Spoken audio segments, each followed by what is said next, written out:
Hello everyone, Chuck Northside Guy. Today with recent vintage pickups, just two, but two I'm delighted to add to my collection.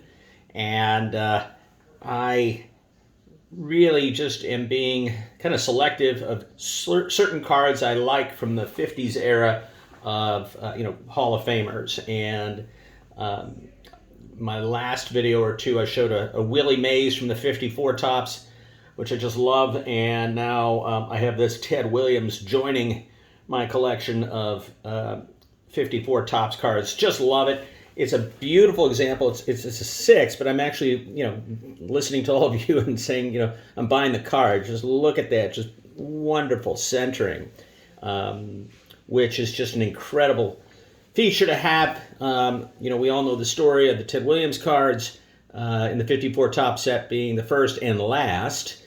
And those are particularly difficult from a use standpoint and handling.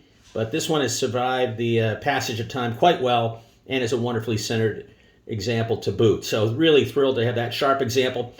My other Ted Williams from this set is actually at PSA right now. I'm getting it re-slabbed.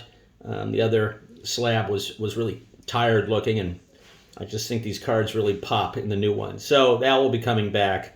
On the right, I just picked up Willie Mays here in a 6.5. Got a pretty good deal on an auction, and both of these cards I got in an auction. On the auction on the left, I had to take what I call a kamikaze run and really bid high to win it. But it just was such a blazing example, I had to have it.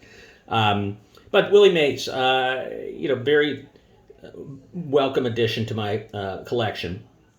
So that's all I have. I do have a question. As I mentioned in a recent video, I subscribed a month or two ago to Vintage Card Prices, just to have some guide to pricing to help me as I make, I'm moving to fewer but better acquisitions in the years ahead here, and I want to have some good guidance on pricing.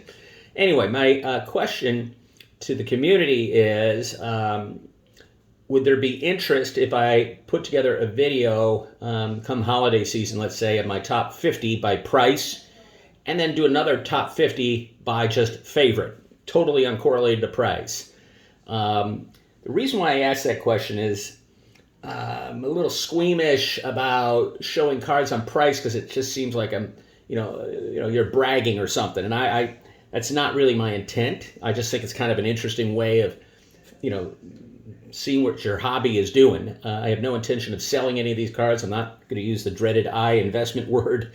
Anyway, I just wanted to see if that would be something of interest or if it's just too pretentious and showy and all that. So appreciate your feedback, and I hope you enjoyed these cards. Take care, everyone.